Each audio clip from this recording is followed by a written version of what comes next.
Radhe Radhe everyone, welcome back to my channel. How are you all? I hope that you all are fine and doing well.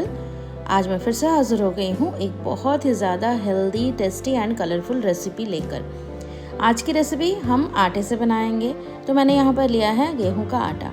आप चाहें तो आप मैदे का भी use कर सकते हैं, लेकिन मैं मैदा यूज़ नहीं करती, उसे थोड़ा सा परहेज़ करती हूँ, इसलिए मैंने आटा लिया है।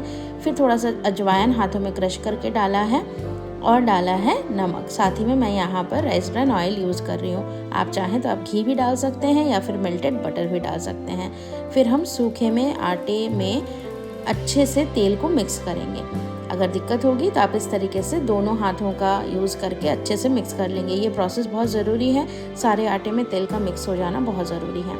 अच्छे से तेल गया है कि नहीं सही क्वांटिटी में, इसके लिए हम मुट्ठी बनाकर देख लेंगे।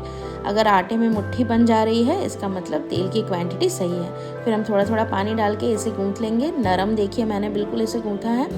फिर हम इसे ढककर रख देंगे। तब तक के लिए हम आगे का प्रोसेस करेंगे। इसके लिए मैंने लिया है एक फ्राइंग पैन, उस पर मैं डालूंगी 1/2 टेबलस्पून ऑयल।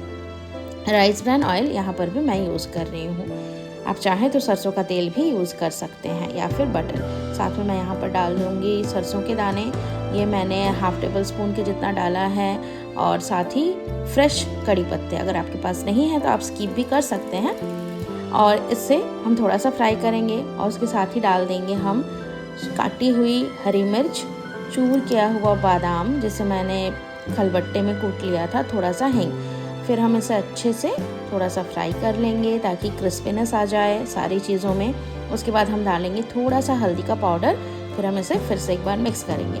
जब हल्दी अच्छे से भुन जाएगी तो हम लेंगे बॉइल्ड पोटैटो। तो मैंने यहाँ पर 3 आलू को बॉयल करके रखा था, वो मैंने यहाँ पर ले लिया। छोटे साइज़ के आलू थे, वो मैंने यहाँ पर डाला है और मैश कर लिया था उसे बॉईल करने के बाद। फिर मैंने डाल दिया है नमक। अब हम इसे अच्छे से मिक्स करेंगे थोड़ा सा। जब ये अच्छे से मिक्स हो जाएगा, उतारने से पहले हम इस पर डाल देंगे बारीक कटा हुआ हरा धनिया। अगर आप हरा धनिया नहीं खाते हैं तो आप इसे भी स्किप कर सकते हैं। मैं बिना प्याज लहसुन का बना रही हूँ। आप इस स्टफिंग में प्याज और लहसुन भी डाल सकते हैं अगर आपको डालने की मन हो तो। अब इसे हम निकाल कर ठंडा होने के लिए रख देंगे।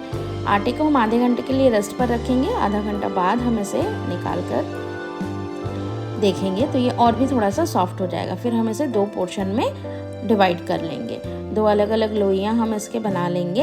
अब हम इसे बेल लेंगे। तो आप तेल से भी बेल सकते हैं, सूखे आटे से भी बेल सकते हैं, बट मैं सूखे आटे से बेल रही हूँ। मुझे यही ज़्यादा प्रेफर लगता है। इसमें बेलने से मुझे ऐसा लगता है कि ये चिपकता नहीं है, इस वजह से मैं इसे इस तरीके से बेलती हूँ। तो हम इसे इवनली अच्छे से गोल गोल बेल लेंगे। थोड़ा सा गोल नहीं भी होगा, जो लोग नए बना रहे हैं तो कोई दिक्कत नहीं है, हमें इस तरीके से इसे बेल लेना है। तो दोनों ही को मैं पहले बेल लूँगी, उसके बाद इस पर हम स्टफिंग यूज़ करेंगे। तो एक जब मैंने बेला ना, तो उसे रखने से पहले थोड़ा सा आटा छिड़क कर उसे रखा था। जब हम दोनों को बेल लेंगे तो जो हमने आलू बनाया है उसे भी हम क्वांटिटी के हिसाब से ले लेंगे, मतलब आधा आधा कर लेंगे और आधा जो आलू का स्टफिंग है वो हम इस तरीके से इस पर लगाएंगे। साइड के किनारे थोड़े थोड़े हम छोड़ देंगे, उस पर नहीं लगाएंगे। फिर हम इसे इस तरीके से प्रेस करते हुए रोल कर लेंगे। थोड़ा थोड़ा प्रेस करते हुए ही करना है और आटा का नरम गूंथना भी बहुत ज़रूरी है। अच्छे से प्रेस कर लेंगे और इसके जो किनारे हैं ये हम इस तरीके से मोड़ देंगे अच्छे से। पहले इसे एक जगह कर लेंगे, समेट लेंगे, उसके बाद हम इसे मोड़ देंगे। देखिए इस तरीके से हमें इसे कर लेना है। तो ऐसे ही दोनों को हमें करना है। फिर देखिए थोड़ा सा ये गीला लग रहा है मुझे अभी, क्योंकि मैंने नरम बेला है। तो मैं क्या करूँगी, इस पर थोड़ा सा सूखा आटा छिड़क दूँगी। इस तरीके से अच्छे से हमें दोनों साइड में छिड़क कर इसे कोट कर लेना है। अब हम एक चाकू लेंगे, थोड़ी धार वाली चाकू लीजिएगा। अगर वो जो नीचे धार में छोटे छोटे से दागी जैसे बने हुए रहते हैं, दांत के जैसा, वैसा वाला चाकू हो तो सबसे ज़्यादा अच्छा रहेगा। अदरवाइज़ आप नॉर्मल चाकू से ही काटिए, लेकिन थोड़ी सी धार वाली चाकू ले लीजिएगा। फिर हम इसे इस तरीके से कट करेंगे। तो आप इसे छोटा बड़ा कुछ भी कर सकते हैं, लेकिन जो कि मैं मिनी समोसा बाइट्स बना रही हूँ इसलिए मैंने छोटे छोटे साइज़ में कट किए हैं। फिर सेकेंड वाले का जो स्लॉट है उसे भी हम इसी तरीके से कर लेंगे। देखिए ये मोड़ना बहुत ज़रूरी है। अगर हम नहीं मोड़ेंगे तो लास्ट वाले जो रहेंगे वो बिल्कुल भी अच्छे नहीं लगेंगे खाने में और सारा आलू निकल जाएगा। इस तरीके से हम इसे भी कर लेंगे। और इधर मैंने दे दिया है तेल को गर्म होने के लिए। अब देखिए सारे काट कर मैंने रेडी कर लिए हैं और इसे मैं हाथों से इस तरीके से थेप थेप कर रख रही हूँ, थेपले के जैसा।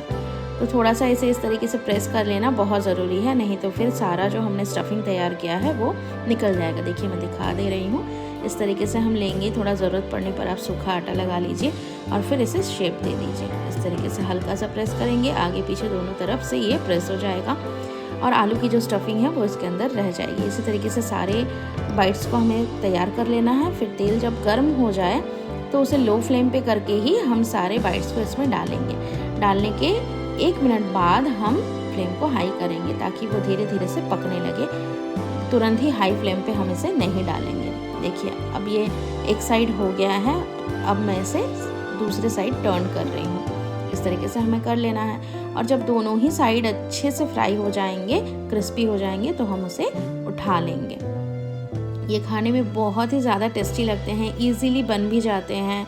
इन जनरल हमारे फ्रिज में आलू वगैरह बॉईल किया हुआ रहता है। अगर हमारे घर में ऐसे कोई गेस्ट आ जाते हैं अचानक और हमारे पास ऐसा कोई आइटम नहीं है उन्हें खिलाने के लिए, तो हम इसे आराम से बनाकर खिला सकते हैं। तुरंत 10 से 15 मिनट के बीच में ये बन जाता है।